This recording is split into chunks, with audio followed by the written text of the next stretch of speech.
Dans la dernière vidéo, on a vu que 80% des artistes intermittents resteront précaires toute leur vie. C'est un chiffre brutal, mais aujourd'hui, on va voir pourquoi.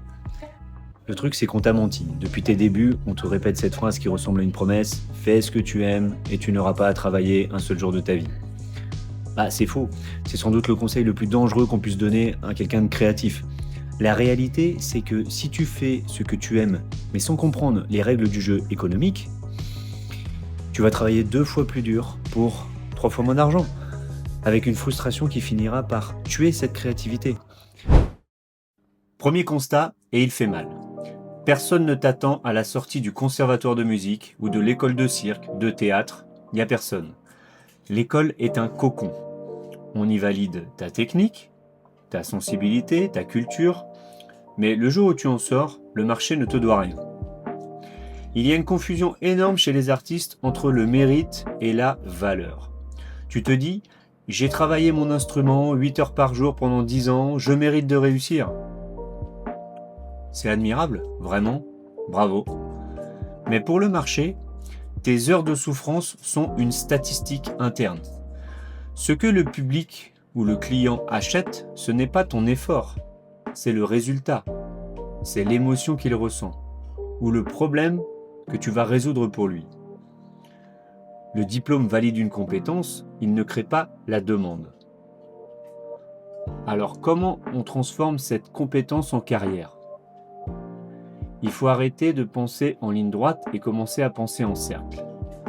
Voici le schéma qui devrait être affiché dans toutes les écoles d'activité artistique. C'est le diagramme de Venn. Une version simplifiée, on peut dire, de l'ikigai du Japon. Le cercle 1, ce que j'aime. Donc le premier cercle, c'est-à-dire ta passion, la passion, c'est ton moteur, tes tripes. Ensuite, on a le cercle 2, ce que je maîtrise, c'est-à-dire ta compétence, la compétence, ta technique, ton savoir-faire. Et le troisième cercle, ce que le marché est prêt à payer, ce qu'il paye. C'est souvent le troisième cercle qu'on oublie tout le temps. Le marché. Est-ce qu'il y a des gens prêts à sortir leur carte bleue pour ça ? Regarde bien ce qui se passe quand ces cercles ne se croisent pas correctement. Cas numéro 1, passion plus compétence, mais sans marché. Ça, c'est le schéma classique de l'artiste maudit. Tu fais des choses magnifiques, tu étais techniquement au point, mais personne n'achète. Résultat, c'est un loisir, c'est un hobby de luxe. Tu t'épuises à essayer de vendre quelque chose que personne ne demande sous cette forme. Et là, je vais te donner un exemple qui m'a coûté bien 10 ans de ma vie. Pendant une décennie, j'ai bossé la jonglerie, le jonglage, comme un acharné. Je répétais 5-6 heures par jour, j'avais atteint un niveau technique de dingue. Honnêtement, je me la pète un peu. Mais je pensais que le monde allait s'arrêter pour me regarder. Résultat, personne n'en voulait. Pourquoi ? Parce que je vendais de la technique pure, de la performance froide et que le marché n'en avait rien à faire. J'étais dans mon ego, dans ma passion, dans ma bulle en quelque sorte. Et puis j'ai eu un déclic. J'ai créé un deuxième numéro pour rigoler au départ, avec un ami. Ça nous a pris seulement quelques mois d'entraînement. C'était un numéro humoristique avec des cascades, des chutes, de l'acrobatie, du comique de situation. Techniquement, c'était beaucoup plus simple que mes 10 ans de jonglage. Mais la différence, ce numéro, on nous l'a demandé partout dans le monde. On l'a fait sur les 5 continents. Pourquoi ? Parce que j'avais enfin compris le troisième cercle, le marché. Les gens ne voulaient pas voir des prouesses mathématiques avec des balles, des massues, des anneaux. Ils voulaient rire et vivre une émotion. À partir de là, j'ai arrêté de travailler pour ma passion et j'ai commencé à mettre ma compétence au service d'une demande. C'est là que ma carrière a décollé. Cas numéro 2. Tu peux avoir la compétence plus le marché, mais sans passion. Bon, c'est du job alimentaire déguisé. Tu es bon, ça paye, mais tu t'ennuies à mourir. À long terme, ça risque d'aller au burn-out.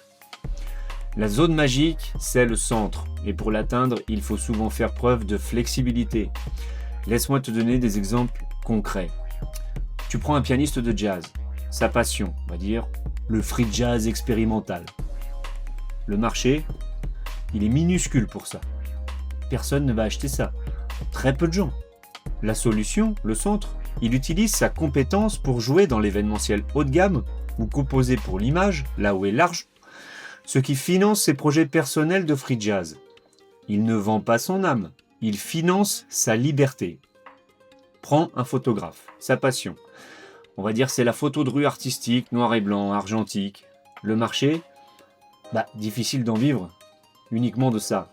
La solution, il propose ses services aux marques de mode urbaine qui cherchent cette esthétique plutôt street, authentique pour leur campagne.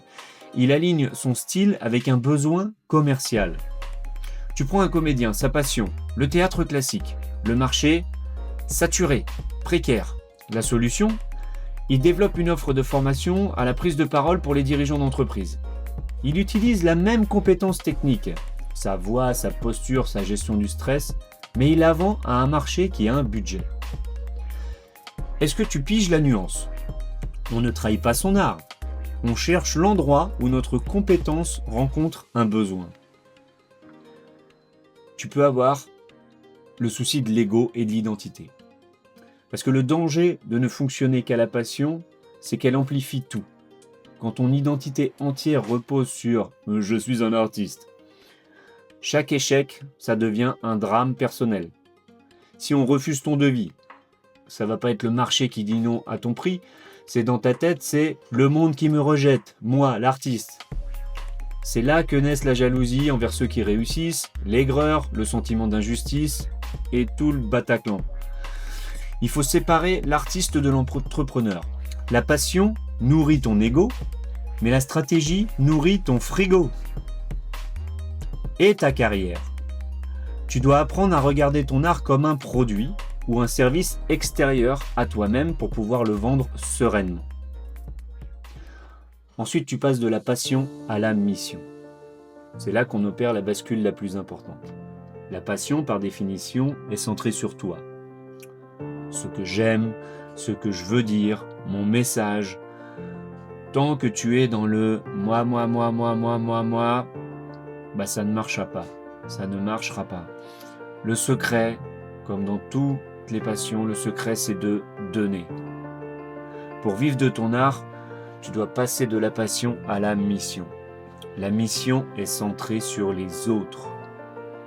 La mission est centrée sur les autres, ce dont ils ont besoin, ce que tu leur apportes, ce que je leur apporte. Dès que tu arrêtes d'essayer de forcer le monde à te regarder et que tu commences à te demander comment ton art peut servir, divertir, élever ou aider les autres, tout change. Le marketing n'est plus une corvée, ça devient de la connexion. Alors, est-ce qu'il faut tuer la passion? Absolument pas. La passion, c'est l'étincelle, c'est elle qui allume le feu, mais la structure, la stratégie, le business model, c'est le foyer de la cheminée. Si tu allumes un feu à même le sol, il s'éteindra au premier coup de vent, mais si tu construis un foyer solide, le feu peut brûler toute la vie.